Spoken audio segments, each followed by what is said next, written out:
This is why we close 87%, because we have this discussion up front. If I can get you between $30 and $45 million, would you do the deal? And if the answer is, maybe I'll think about it, we're not working with you. When they start looking at the numbers, they said, this is so stupid. There's no reason in the world why I shouldn't do this. Advisors, I really want to know, what is your number? No, really, if you had to sell your practice, what would it be worth? If you're like most advisors, you've built something meaningful, but the number, your valuation, it might surprise you.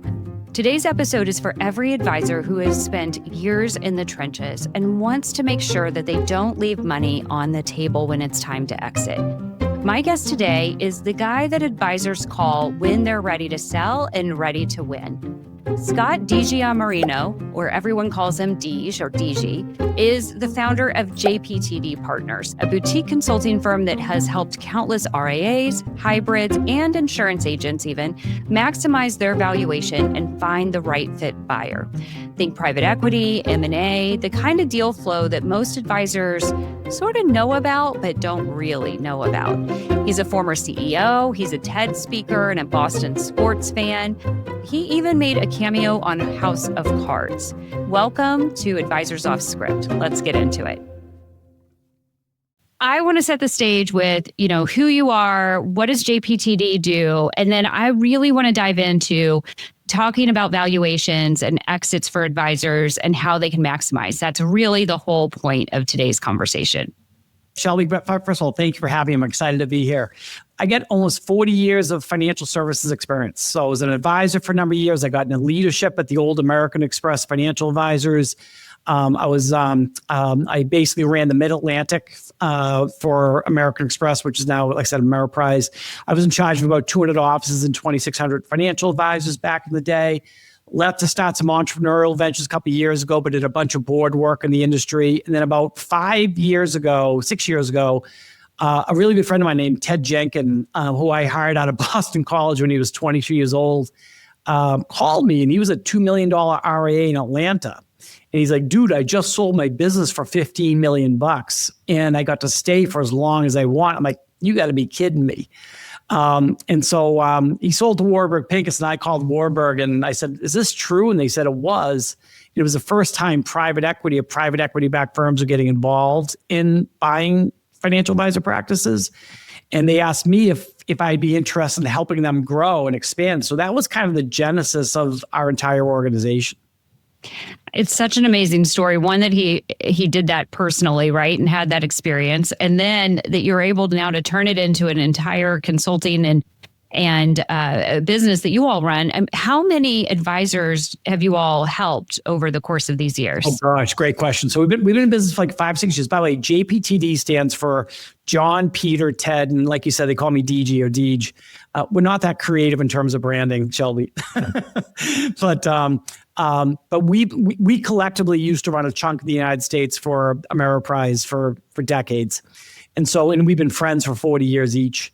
So over the last, I'd say 5 years since we've been doing this, we've probably done over 150 deals. I would say 60% of our clients are RIA, 65% are RIAs. The other 25% are probably hybrids, and a small percentage are employee-based folks. Last year, I think we did 49 deals closed. Wow. Mm-hmm. Interesting stat, because we just got our year-end numbers, 87% of the clients that sign with us actually end up doing a transition. They close. That's an incredible stat. And I think that's even up from like one time when you and I all talked a few years ago, and it was like 80% back then, but 87%. That means that they found a figure that they wanted. They found a partner that they wanted. They saw the value in it and moved forward. Correct. Incredible. Correct. And the thing about us is the best way to think about us is we're Jerry Maguire. So if you like movies, we represent the financial advisor to this world. And for most advisors, this is new. A lot of advisors think back, at least I was brought up in the world of 2.5 to 3x recurring revenue, where if you wanted to sell and you had to be out of there in 12 to 18 months. Now the world is completely different. So it's very much of a journey for most advisors, because what they think the world is, in a lot of cases, is very, very different than reality. Talk about that gap. What do you see as reality today then, if there's a gap from what advisors think it is? So it's interesting. Let me give you some numbers. I think the numbers will help as kind of a headline into today. So on a consistent basis, first of all, we see 20 deals a day. Okay, so we have right now close to 200 new clients. These are advisors. Our average revenues, say 4 to 7 million of revenue, but our smallest advisor is probably $1 million of revenue, and our biggest is over 100 million. Wow. Now we do have a tuck-in division, which is sub $1 million of revenue, and for those folks, I can guarantee you a 4x. Which we have prearranged deals with 108 buyers right now that we work with.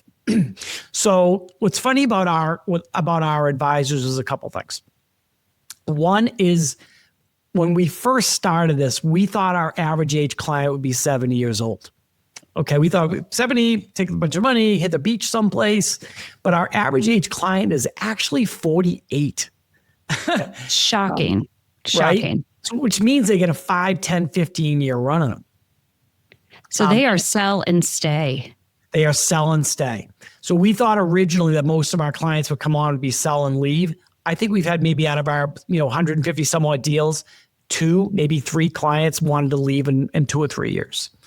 That being said, we have buyers lined up for folks that just want to get out in a couple of years. But again, most of our clients are young. Mm-hmm. Part 2 is our advisors are in growth mode.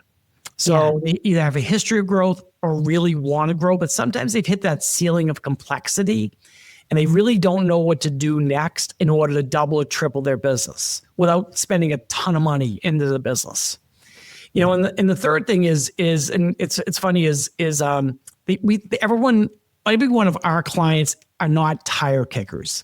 So they're not doing this for their ego. And they all pass the likability test. And it's interesting is likability is a big, big deal because if someone's going to spend 30, 40, 50 million dollars on you, they better like you. That's right. So you got to look at the side. So that's part 1. Part 2, as I mentioned, we have 108 buyers right now and growing. So buyers are calling us every day. And these buyers are all looking for something different.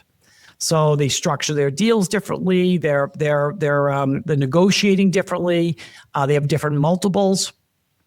But what's interesting about our buyer list is we have such deep relationships with them. We know what they're looking for. No, we don't want to waste their time. And on the buyer side, on a consistent basis, is we're seeing 4 to 7x top line revenue, or 8 to 16x EBITDA. And we should probably talk about the definition of EBITDA in a sec. But and by the way, on the 4 to 7x top line, we even have seen a couple of 8s recently. And why size does matter in terms of getting these higher numbers, how big you are is what you get. There's a zillion other small things that make up what a valuation is. Yeah, and I definitely want to talk about how can we increase that valuation. But what you basically just said is that there are going to be some size metrics where you're going to get another click in that valuation. Is that fair? Yeah. So the industry term is a turn. Yeah. So going from 4 to 5, that's a turn. Going from 5 to 5.5, that's a half a turn. Yes. Yeah. Okay. I always have said clicks, so now I got to update my language to turns. All right. We're going to get another turn on there. And definitely advisors want to get that additional turn. So beyond size, what are the key characteristics that influences that number? Okay. Let me take a deep breath on this one, Shelby. Right. I know it's a long one. Yeah. So again, size clearly matters. So first of all, when you're looking at your top line revenue, the way my world works is top line is pre-payout rate. It is it's true top line. I call it true top line, right? And a lot of advisors do not know their true top line. They know how much they're getting from the firm, right? Like let's say they're an LPL advisor or a RIA advisor or Ameriprise advisor. They know what they're getting kind of top line, but they need to calculate their true top line. What are their clients paying at the top line? I call it gross. Yes. So, so if you think about it, one of those firms that you just mentioned, I'm not going to mention the name. Actually, we had a client that realized it was costing them $2.1 million in association fees, platform fees. Yes. They yes. had no idea what their top is. So your gross is that 4 to 7x is what I'm talking about on your overall. So let's go through it a little bit. So the number one thing that buyers are looking for is growth. So you have a history of growth. You want to grow. They don't want a company that has a lifestyle type of business. They want you to have a desire and a fire in your belly to want to continue to grow. And I'll tell you why that's important in a sec. Do you do financial planning? Do you have 85 to 90% of your revenue being recurring? Do you run it like a business versus running it like a financial advisor? And there's a difference, right? So running it like a business means you have structure and support and systems in place, people in place. So if you wanted to be in Tahiti for 6 weeks, the place still makes money. The clients are still serviced. Geography sometimes matters. Because what we want to do is when we send you out to market, we don't send you to 108 people. We send you to 5 that we think is a good fit, right? Because in a way we're like matchmakers, but and we want to get a bidding war. I want to get 3-4 offers for you where people are fighting and clamoring over you. That being said, 60% of our clients actually take less money because it's a better fit. And by the way, the fit's not just for the advisor, it's for the staff, it's for the G2s, it's for the clients. It's got to feel right? So we're trying to help with that process. But one of the small little variables in the fit is actually geography. We had a firm in North Dakota that was a $2 million top line revenue firm. I had 6 companies vying for them because they wanted a presence in North Dakota. Wow. They wanted to close that geography hole, I guess, that they had. Super interesting to think about geography in that way. I was thinking about geography in terms of like, how does that influence your EBITDA? And can your EBITDA be somehow higher because you don't have high rent costs? But that's different. It's just we're pulling the gap. And here's a little one for you. It's a big deal. So one of the questions we get asked all the time is, what percent of your clients are over 70 years old? And then the second question behind that is always, okay, what percent of them do you have their kids or grandkids as clients? And the reason being is because the buyers, these private equity firms or private equity backed firms are spending stupid money on you, right? Yes. Double or triple that most people expect, double or triple the market. And the only way in the world they're going to make money is if you grow. And here's the why. Because 3 years from now, 7 years from now, most of these firms, most of these buyers will have their own event. Okay. So one of the PE firms will get bought by another bigger PE firm, right? And they're going to sell for double, triple, quadruple what they're paying you. So, but the only way in the world they're going to do it is if you're growing. So it's harder for you as an advisor to grow if you have outflows.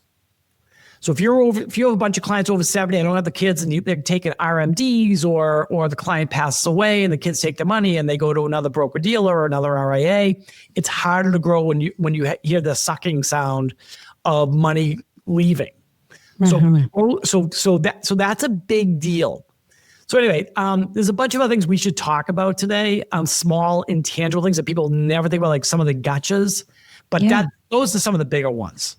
One of the ones I've been wondering about too is around platform. And is that maybe just a function of EBITDA or something else? So, one of the things we've historically have heard is that RIAs will receive a higher multiple than a business that's affiliated with a broker dealer. What's your view on that today? Is that actually still true or not? Yeah. So our 108 buyers, if they had a magic wand, they would just do deals with RIAs. It's easier. Yeah. You go from Schwab to Schwab, Fidelity to Fidelity. You don't have to worry about the broker. One piece of paper to the client, so that part of the transition is simpler. Super easy, right? That's one of the first questions they always ask us is, are they an RIA? Are they a hybrid? Are they a true PD? But I'll tell you that no one's going to touch an advisor unless you have 85 to 90% recurring revenue. So whether you're RIA and or hybrid, or at least you won't be getting the higher multiples in that particular case. The flight to RIA over the last, decade or so has been massive, and it's gonna continue to be that way, especially when they see this world of what the multiples are. Mm-hmm. It was interesting. I was doing some data analysis over the weekend about the Commonwealth to LPL deal, right? And what happened to the advisors there. And I don't have the numbers exactly in front of me, but it's around a third or just over a third.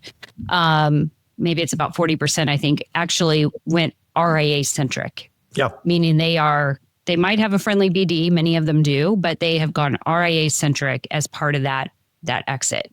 Exactly. It's just so much easier and ease of transition, ease of evaluation. Again, we could talk about EBIT if you like, but it's just an easier way of doing it for both the buyer and the seller. Yeah. Well, let's talk about EBITDA and also these little kind of micro things that can impact a valuation, running it like a real business. Talk to me a little bit more. So, okay, great. So let's talk about some math here. I'm going to try to make things simple. So here's how you get to EBITDA. You take your gross, like we discussed, right?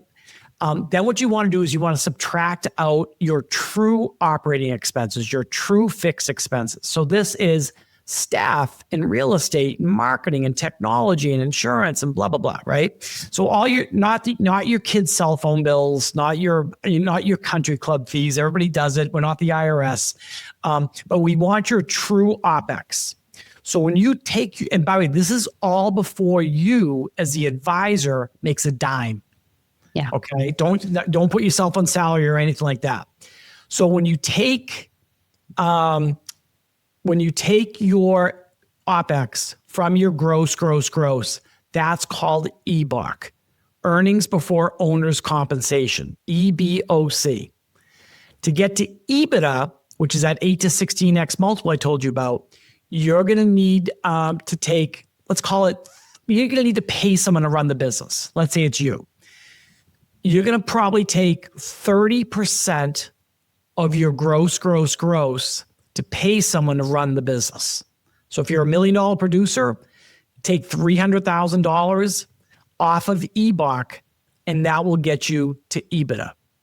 So I would say 85% of our buyers buy you based off of EBITDA. Mm-hmm. The other 20 do it off top line, which is so much easier. You don't have to argue about how much money you spend, taking people out for dinner.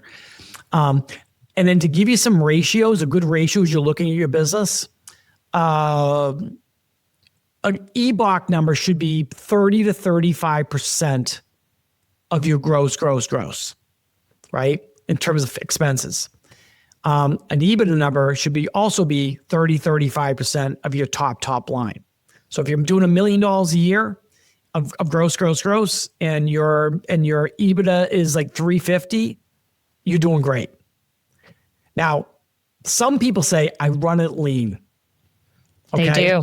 I spend nothing. I work out of my house and, I just have my computer, my telephone. I'm a $2 billion business and my costs to run it are $400K. The rest is going to me. So Shelby, that's a good thing and a bad thing. Right. So it's a bad thing because first of all, it's a good thing if you're running it lean and you're growing double digits a year on top line revenue, you're a rock star. On the flip side, if you're running it lean and you're doing single digit growth or flat or God forbid going backwards, they look at it as you're running a lifestyle business. Mm-hmm. They don't want to buy lifestyle businesses. So just take a look at what your operating expenses, your EBITDA is off of top line. By the way, on the flip side, some people run it fat. We had a $6 million top line revenue producer that had a 58% operating expenses. That ain't going to work. Yeah. It's just not profitable.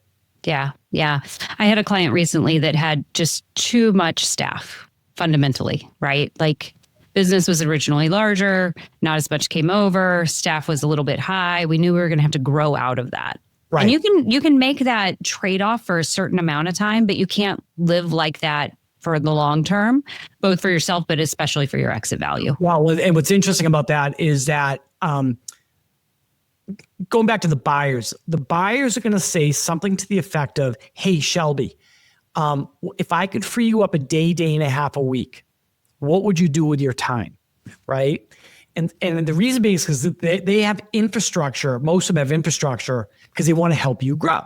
So, for example, they'll take compliance off your plate. Imagine having no compliance to worry about, right?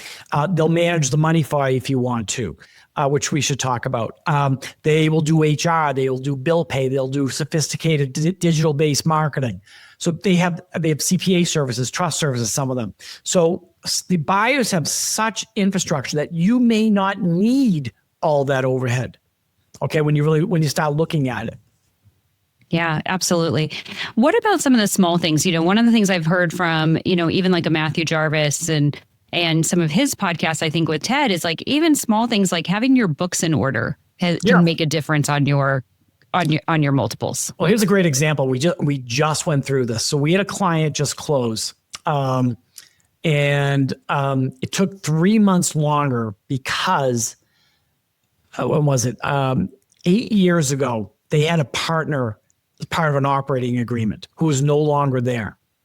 They never closed out the operating agreement. And so this other advisor found out about the sale, held the whole thing up. Right? All right. So we got to clean up our paperwork. We got to clean up our numbers, right? We got to know our numbers, which is something so many advisors don't actually know. We have to know our numbers, and we got to do the work to clean our crap up. Well, so here's another one for you. If you're in a partnership, right? This goes back to the operating agreement. If you're in a partnership, let's say you and I were partners and I wanted to sell and you didn't, how do you make a decision? Right. Yeah. I always think that governance is so important. And is the governance based on total votes? Is it based on size of the businesses? How are you going to extract it? Like, we have to kind of plan some of that as we go to stand up. I work with a lot of folks who are standing up. And so we talk about like, what's your prenup essentially? Because that's kind of what they needed. Exactly. So also, let's say you have a G2 in place, or you're about to bring a G2 in place. Mm-hmm. A lot of people don't have the expertise on how to onboard somebody and what to give up, what not to give up, and how to train them up. And so that one little piece is a big deal for these buyers, because they're looking at it and saying, okay, you got this expense, but they're not maximizing their talents. They're not doing things to take things off your plate. And so getting some guidance on that up front is a big, big deal. Well, and that brings up just G2 in general, right? And we know there's such a G2 problem often, but I can think about some clients that I have and contacts in the industry that I have where they don't have a G2. They're, into their 70s. They don't have a G2. One, obviously that's going to hurt their multiple and their exit, but are the buyers prepared with G2s to fill some of these gaps? What does that look like? Yeah, sometimes yes, sometimes no. So as we talked about earlier with the 4,000 different mini things that make up valuation, having a G2 is one of them. Mm-hmm. You have a G2 in place that's trained, that knows your systems, that knows your clients. That is an immense proposition. But if you don't have a G2, some of our buyers will actually try to help you. So, as you know, one of the biggest issues in the industry right now is getting younger people into the industry. It's a big, big challenge. But a lot of the buyers out there are proactive, looking to find junior people that could ultimately help take over. Remember, some of them will actually go out there, buy the juniors practice, recruit them in here, and give you the economics. Interesting. Wow.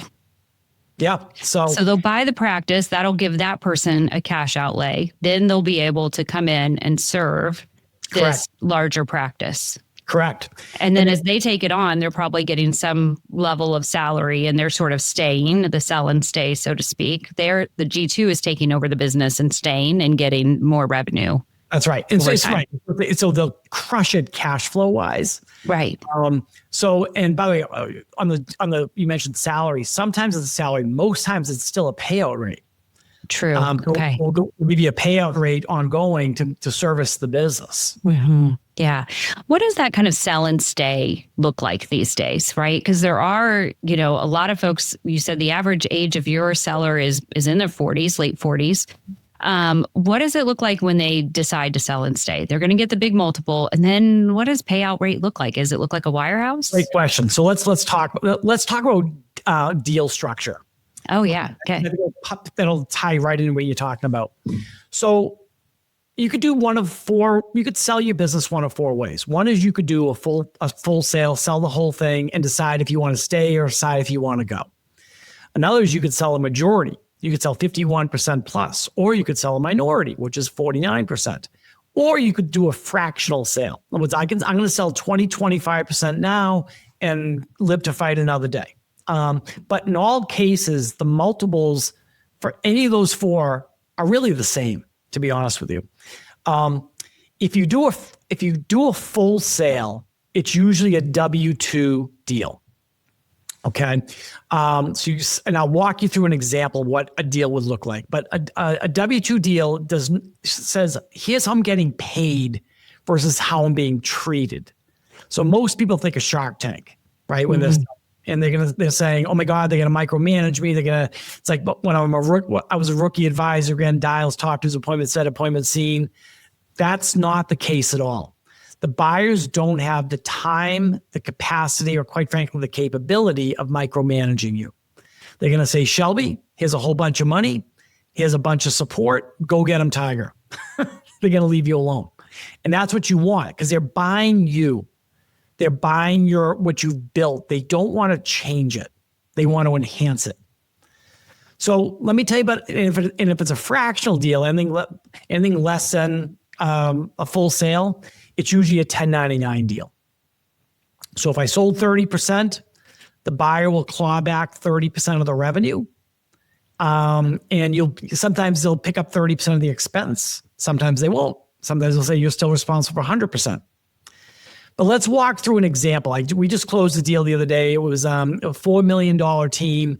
We ended up getting $31 million. So let's call it $30 million to make my life easy. Okay. By the way, when I quote that does not include compensation, and that does not include a potential retirement plan, which I'll walk you through. So $30 million, they're going to say, Shelby, congratulations. You are now part of our organization. We're going to give you 70% of that up front.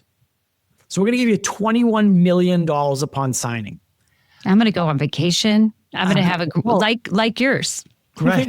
By the way, funny is, and I'm not a CPA, but ask your CPA, but the vast majority of this, 90% plus, is long-term cap gains. And the reason being is because you're selling goodwill. How long that lasts, who knows? but right now, that's what we're dealing with. I'm good, right? So you give you $21 million up front. You say, I want to take 5% in the buyer's stock. I want to take 40% in the buyer's stock, or something in between. And we negotiate that for you. The rest of the $9 million is made up based on this thing called an earnout. An earnout is based on two factors usually. One is revenue retention. So if you're at $4 million today, and let's say 2 years from now you're still at $4 million, they're going to give you another $4.5 million. And then the last part is based on growth. It's annual growth. It's called CAGR, compound annual growth rate. The usual target is 10%. So if you're growing 10% a year on top line revenue, we're going to give you the last $4.5 million. And these earnouts could be as short as a year. They could be as high as 4 or 5 years. Just kind of depends on who the buyer is. What we try to negotiate for you is a pro rata deal. So for example, if you grow 9% instead of 10%, you're going to get 90% of the bonus versus an all or nothing. And then part two is we try to negotiate a mulligan year for you. Markets go bad, you lose a big client, you can make up the differential in the last year of the deal. It's kind of what we do. So everything we just talked about is called consideration. So this is what I'm buying your practice for: the upfront, cash and stock, plus the earnouts. The second part is the comp, to your point earlier. So if it's a W-2 model, we've seen comp between 25% payout rate and 40% payout rate with no expenses. Okay, not a salary payout rate. So it just kind of depends who we talk to. We've got a couple of firms right now that are actually giving bonuses where you could potentially get a 50% payout rate with no expenses. Not bad, right? Right. And you've gotten the big check on the upfront, right? You've gotten the big check for selling your business, and now you're still getting a nice payout along the way for running it. And Shelby, we don't want you tapping into the 30 million. That's yours. You don't have to live off of that. Okay. But again, these folks are helping you grow by freeing you up. A lot of advisors thought they wanted to retire in 5 years. Like, I'm having fun now. I may want to do this for 10 or 15 years because I don't have the operational headaches anymore. Mm-hmm. I'm not having to push all the buttons anymore. Correct. Yeah. I did it for a while, built my value, got my big check, did my sale, and now I don't have to do it. And I can just do the parts I want to do. I want to see clients. I want to service clients and take a vacation. Yeah. And then the last piece of this is some of the firms out there will give you what they call a successor plan. And what that basically means is when you actually decide to retire for a period of up to 5 years, depending on the buyer, you could do a junior senior comp split with your G2 up to say 50-50. So if you're making $1 million a year when you retire, you could make $500,000 a year, 50-50 split with your G2 for up to 5 years. Now that's ordinary income because it's a comp split versus long-term cap gains. Mm-hmm. It's extra money while you're on the beach. And then that amount is not included in that 4 to 7, 4 to 8x piece I was telling you about. Incredible. So it is an awesome, awesome time to be a financial advisor. It is. We tell people you just need to educate yourself. And that's where we can help. Yeah. You guys are how are you educating? So you've got 87% of people who start the process with you are seeing it through and going to a transaction. But we also know there's a lot of, looky-loos and people who want to understand this, but they're not ready yet. How are you educating those folks? So great. So the first thing we do is what our process is we spend a tremendous amount of time upfront trying to understand you. It's kind of like Shelby, if you were a financial advisor, my wife and I came to you, you'd be asking me, what are my goals? What are my objectives? What are my history? What's my risk tolerance? Things like that. All the right questions. What we found is most people have never done that with an advisor. Mm-hmm. What are your goals? What are your objectives? So that's what we do. Part of that is understanding your financials. So we go through the last 3 year P&Ls, and we just have a lot of experience, and we can look at it in 2 seconds and tell you whether or not you have anything to sell. and I can also tell you what your multiples are going to be. I give you your goalpost, your range.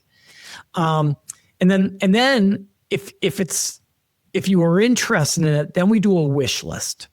So this is a series of questions that we ask, which is must-have deal killers, nice to have, or you don't care. For example, how important is it to keep your brand? Nice to have, must have, I don't care. How important is it for you to continue to manage money if you're playing PM? Do you need help with marketing? Must have, nice to have. Do you need a G2? Nice to have, must to have. So we ask these 30, 40 questions. And what this helps us do is narrow our buyer list from the 108 down to 5 to 7, based on what you're doing.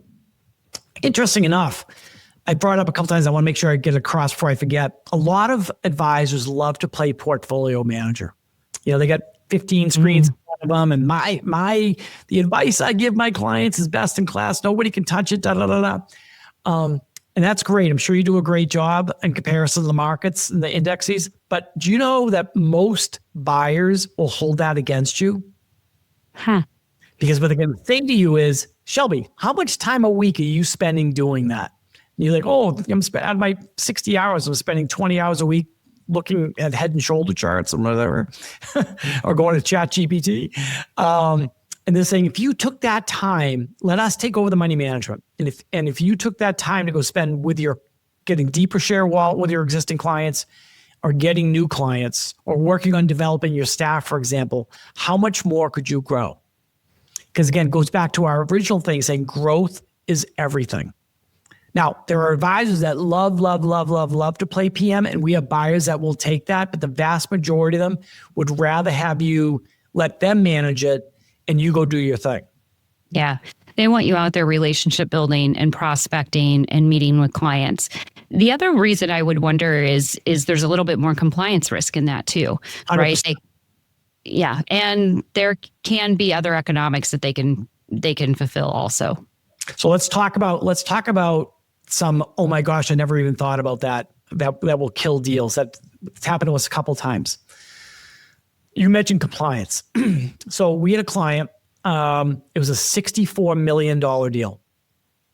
It was going to close, I think in less than a month. Guy walks in on a Monday morning, sees an email. It's from compliance. Client complained, justified or unjustified because it was too early. The buyer pulled the deal. Yeah. One compliance issue could crush you. Yeah.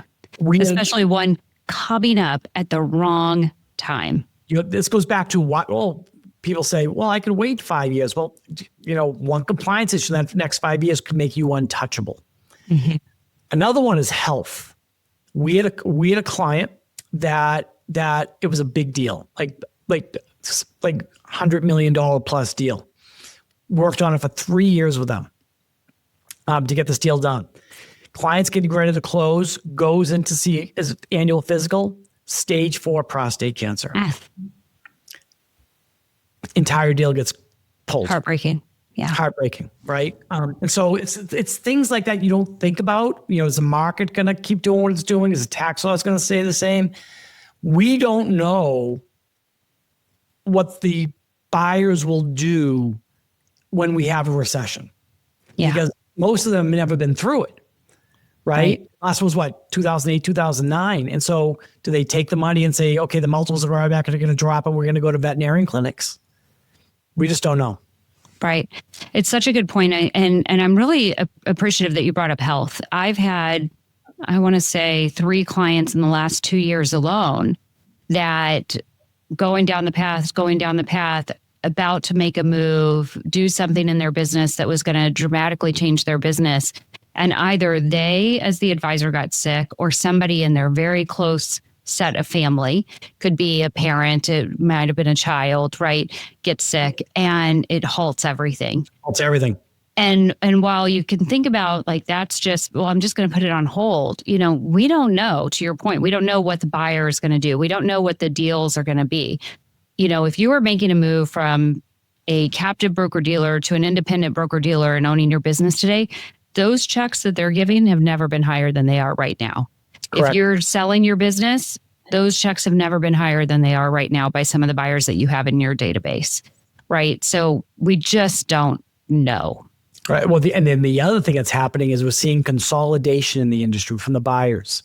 So that my list of 108 a year from now could be 50 because they keep buying each other. And when that happens, there's less chance of us getting that bidding war we talked about, which is going to depress the valuations. Yeah. So I got to tell you, when we started doing this 5-6 years ago, I thought this thing had a 3-year run.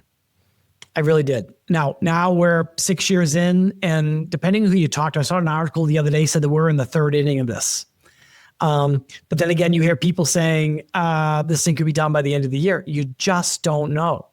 So what we consult with people, what we tell them is pretend your business was your client, right? And for the most part, the vast majority of people's net worths are built in their business, right? So what would you tell them to do? Take some chips off the table, diversify, take advantage of the markets while the markets are high. What would you tell them to do? Think about it in the pre-Enron scenario, right? You've got a client with all their stock is sitting in company stock, and they're an Enron executive. You would tell them to take some chips off the table. Exactly. And that would have been the ideal advice at that moment. And that's what we're seeing in the market right now. Yep. Yeah. Super, super important. So let's say though we have a little bit more time. I mean, obviously we believe that advisors need to take agency over their careers and over their businesses. You need to do it when you're healthy. You need to do it before there's a compliance change, et cetera. But let's say we're planners, and we say we're going to exit, we're going to sell our business in 2 years. We're an older advisor. We're going to try to get out in say 5 or 10, but we're going to sell in a couple. What are some of the actions that I should take today so that I get the highest multiple, assuming all else in the industry sort of stays the same as it is today?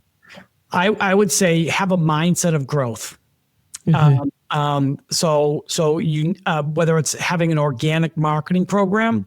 So do you do webinars and you do podcasts and you do social, but you need to be able to show growth on the top line revenue and or show growth in EBITDA.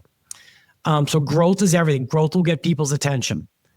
The second of all is you think about, if I were to ask you a question, are you running like a business or running like a financial advisor?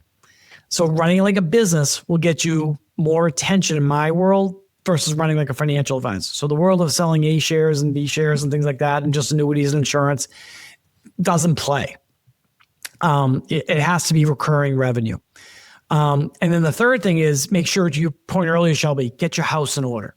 Look at those old operating agreements. Make sure they're tight. Look at your partnership agreement. If you have a partnership, make sure they're tight. And essentially always, of course, do the right thing from a compliance standpoint, because that way it's going to keep you healthy. Yeah, absolutely. What about, we've got a lot of advisors out there who, senior advisor, mom or dad, have a child or a cousin or a niece inside of the business. They also need to exit. They've got other children that they need to think about estate planning, et cetera, with. And so probably the right action is going to be selling. Maybe it's going to be a minority stake of some sort to diversify the ownership base and create some dollars that they can then hand over to other children at the time and sort of equalize out their estate plan. How do you all see that playing? Because that's a common scenario. So the number one of the top things we hear from situations like you're talking about is the son or daughter, the G2 says, Dad, or Mom, don't sell it. I thought you were going to give it to me. Right? This is mine. But the other daughters and the other sons are like, hey, wait a minute, I'm not in the business. Exactly. And so it's hard to do that, number one. Plus, number two is, who's going to give the G2 a $50 million loan? Right? Right. And then they say, oh, let's structure it. I'll pay you out. I'll do a revenue share with you over the next 10, 15, 20 years. Well, time value of money, velocity of money, would you rather have a $30 million right now, or would you rather have $30 million over the next 15, 20 years? So for the entrepreneur, for the founder, it's not a great business decision. But more importantly, though, is you need to incent the G2. Whether it's the son or the daughter that says, if you sell, I get nothing except for maybe cash flow. So there's a lot of creative things out there, specifically with stock swaps that we negotiate that will really incent the G2 to grow this thing. And if you do the math on it, every single time we've had the G2 look at this thing, let's say they were in their early to mid 30s, they look at it and they say, oh my gosh, I could totally do this. And they're into it. We developed this Excel spreadsheet. We call it the Clash. I don't know if you're a music person, but the Clash had one song. One of their favorite songs was "Should I Stay or Should I Go?" Yeah. And so what we do is we plug in the deal, and then we plug in you sticking around doing nothing and selling to the G2. And 90% of the time, it makes so much more economic sense for you to sell now, get the big check now, long-term cap gain status, because you can tax arbitrage, have the earnouts, and still get paid to do it as long as you want. Mm-hmm. Yeah, super interesting. How do you think the G2 feels about that? Well, when the G2 emotionally starts looking at it, it's every single time they're like, I don't want you to do this. Yeah. It's the what about me syndrome. Yeah. But then you look at the founder, the advisor, the G1, and when they start looking at the numbers, they said, this is so stupid. There's no reason in the world why I shouldn't do this. Yeah, there's no way I can't do this. And hey, G2, how are we going to make this work with you? And that's where you get into those kind of swaps, as you were mentioning, and the long-term opportunity for the G2. Yeah. And then the other thing you mentioned is about the other spouses that are not in the financial services business, how you splitting all that. The other thing too is a lot of times the G2 doesn't have the same skill set as the G1, as mom and dad. They're not, they can't market, they can't bring in clients. They need help. So a lot of these other firms, these buyers out there, when they say, hey, be part of the Schwab or Fidelity Custodial Referral Program, or we have AI-based marketing now that can drive leads to you, getting new clients is really super hard. Or here's the latest technology that we have. All these things are put in place to help the entire organization, G1, G2, G3 staff, grow. And when you're growing, you're doing great. If you're not growing, you're basically not going to ever meet expectations for yourself. Yeah, and you can grow that cash flow even if the business, to your point earlier, has been sold by the senior advisor, or at least a good portion of it has. You, as a G2, I think you have to decide, is my ego in owning the practice fully, or do I really just care about where I'm going to make more money? Right. And right? So this is why we close 87%, because we have this discussion up front. Yeah. We don't want to waste your time. I said, look, if I can get you between 30 and $45 million where you could stay and get an XYZ payout, and the G2 is ecstatic because he or she's going to get some stock swap and some upside. Would you do assuming you fell in love with the firm, would you do the deal? And if the answer is, maybe I'll think about it, we're not working with you. Mm-hmm. Yeah.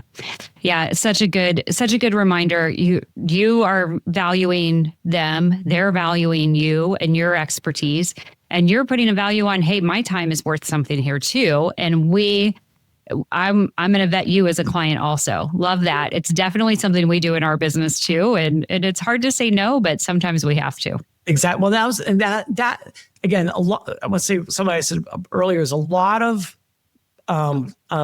financial advisors that are trying to find a successor. Yeah. Struggle mightily. Mm-hmm. Is it the right fit? Do I have time to train them? What do I train them on? Systems, processes, et cetera. It's really, really difficult if you've never done it before. Yeah. And what we're seeing a lot of G2s on the street because they thought they were getting into a good situation and it wasn't a good situation. So again, you need some expertise around that, and some guidance, some advice. That's where you should spend your money. If I was an advisor, is finding someone to help you do that. Yeah. Yeah. Super interesting. We can definitely help with the hiring and sort of the onboarding of a G2, but you're right. There's a whole bunch of skill set that we got to tackle with that G2, and you've got to create them in a way that not only are they able to service your existing business, but they're able to go out and grow the business for you too. And that's another skill set. All right. So we have been I know we're over time and whatnot. Dij, this was awesome. So appreciate the numbers, the know-how, the sort of no BS look that you give us. I just love all of this and all of the energy. Dij, this was so great. Thank you so much for the conversation. Absolutely incredible work that you guys are doing. To our listeners, if you've been sort of heads down and building and you've never paused to kind of think about what your firm is worth, it sounds like now might be a really good time to do that. JPTD would be happy to help. And it's not just about retirement. It's about growth. It's about optionality. It's about leverage. It's about building something that lasts for you and for your clients. So hopefully today's episode brought you some clarity. Remember, it's not just a podcast. It's a playbook. Hit subscribe. Look forward to talking with you next time. Thanks so much.